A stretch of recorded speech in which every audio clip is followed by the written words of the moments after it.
हापुड़ के ब्रजघाट से हैरान करने वाली घटना फिर सामने आई है, जिसने पुलिस से लेकर स्थानीय लोगों तक सभी को चौंका दिया है। किसी शमशान घाट पर चिता सजाई जाए, घी और सामान खरीदा जाए, चादर में लिपटा हुआ शव चिता पर लिटा भी दिया जाए, लेकिन जैसे ही चादर हटे, अंदर से इंसान नहीं बल्कि एक प्लास्टिक का पुतला निकला। जी हाँ, ऐसा ही हुआ ब्रज घाट पर, जहां दिल्ली के दो कपड़ा व्यापारी अपने दो साथियों के साथ एक फर्जी अंतिम संस्कार करने पहुंचे थे। दावा किया जा रहा था कि वे अपने परिचित का अंतिम संस्कार कर रहे हैं, लेकिन जब शमशान कर्मियों ने शक के आधार पर चादर खुलवाने की जिद की तो पूरे खेल का पर्दाफाश हो गया। सामने आया कि पूरा ड्रामा 50 लाख रुपए की इंश्योरेंस क्लेम ठगी को अंजाम देने के लिए रचा गया था। प्लास्टिक का पुतला जलाकर मृत्यु प्रमाण पत्र हासिल करना था ताकि बीमा कंपनी से 50 लाख रुपए मिल सके, लेकिन शमशान कर्मी नितिन की बड़ी सूझबूझ ने पूरी साजिश का भंडाफोड़ कर दिया। दो आरोपी मौके से फरार हो गए, जबकि दो को पुलिस ने पकड़ लिया। कार से मिले दो और प्लास्टिक के पुतलों ने साफ कर दिया कि ये धोखाधड़ी कोई मामूली कोशिश नहीं बल्कि एक सोची समझी आपराधिक योजना है। इस पैकेज में हम आपको दिखाएंगे कैसे एक नकली अंतिम संस्कार, एक चीता और एक पुतले ने उजागर कर दिया 50 लाख के इंश्योरेंस फ्रॉड का पूरा खेल। ये रिपोर्ट।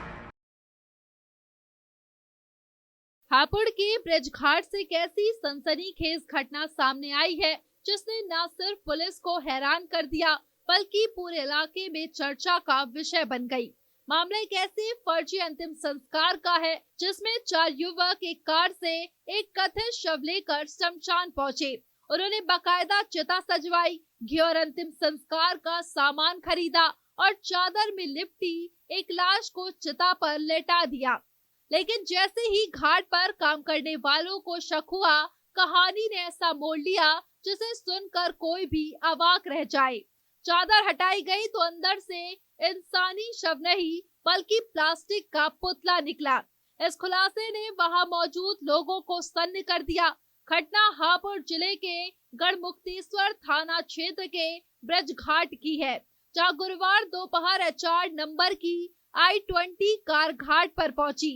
इस कार से उतरकर दो युवक शमशान के पास मौजूद दुकान से घी और अन्य अंतिम संस्कार का सामान खरीदते हैं, फिर शमशान कर्मियों से चिता सजाने के लिए कहा जाता है। घाट पर मौजूद कर्मचारी नितिन के अनुसार सब कुछ सामान्य लग रहा था, लेकिन जैसे ही युवकों ने चिता तैयार होने के बाद चादर में लिपटा कथित शव कार से निकाला और सीधे चिता पर रख दिया तो उन्हें शक हुआ।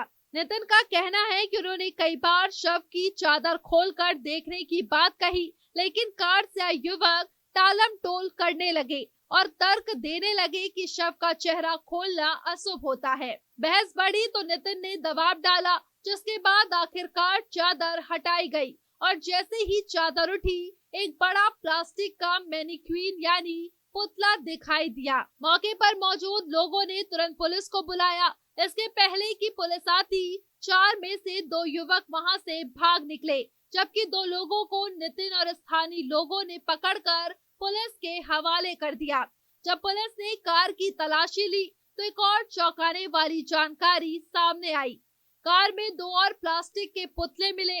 पुलिस के लिए समझना मुश्किल था कि आखिर ये लोग प्लास्टिक के पुतलों का अंतिम संस्कार क्यों करने आए थे। पहला जवाब आरोपियों ने बेहद अजीब दिया। उन्होंने कहा कि शव उन्हें दिल्ली के अंसारी हॉस्पिटल पालम से सील कर दिया गया था और उन्हें नहीं पता कि बॉडी के बजाय पुतला अंदर कैसे आया। लेकिन जैसे ही पुलिस ने सख्ती दिखाई, मामला साफ होने लगा और इस धोखाधड़ी की असली कहानी सामने आ गई। हिरासत में लिए गए कपड़ा व्यापारी कमल सोमानी और आशीष खुराना ने कबूल किया कि पूरा खेल 50 लाख रुपए की इंश्योरेंस क्लेम पाने की साजिश थी।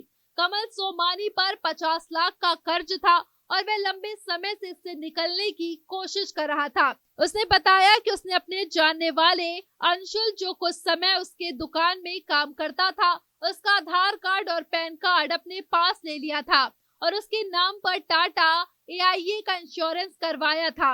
1 साल से वह नियमित रूप से उसकी किस्त भी जमा कर रहा था। कमल की योजना साफ थी, अंशुल को मृत दिखाकर इंश्योरेंस से 50 लाख रुपए हासिल करना। इसके लिए उसने प्लास्टिक का पुतला खरीदा, उसे चादर से लपेटकर शमशान ले आया ताकि उसका अंतिम संस्कार कर सके। अंतिम संस्कार के बाद मृत्यु प्रमाण पत्र प्राप्त करना आसान होता और इसी प्रमाण पत्र के आधार पर वह इंश्योरेंस कंपनी से पैसा क्लेम कर लेता। लेकिन शमशान कर्मियों की सतर्कता ने उसकी पूरी साजिश को नाकाम कर दिया। पूछताछ के दौरान पुलिस ने अंशुल से वीडियो कॉल पर बात कराई। अंशुल ने बताया कि वह बिल्कुल ठीक है और इन दिनों प्रयागराज में अपने घर पर रह रहा है। यह सुनते ही पुलिस को पूरी साजिश की पुष्टि हो गई कि व्यापारियों ने ही जानबूझकर उसे मृत दिखाने की इस योजना को अंजाम देना चाहा था।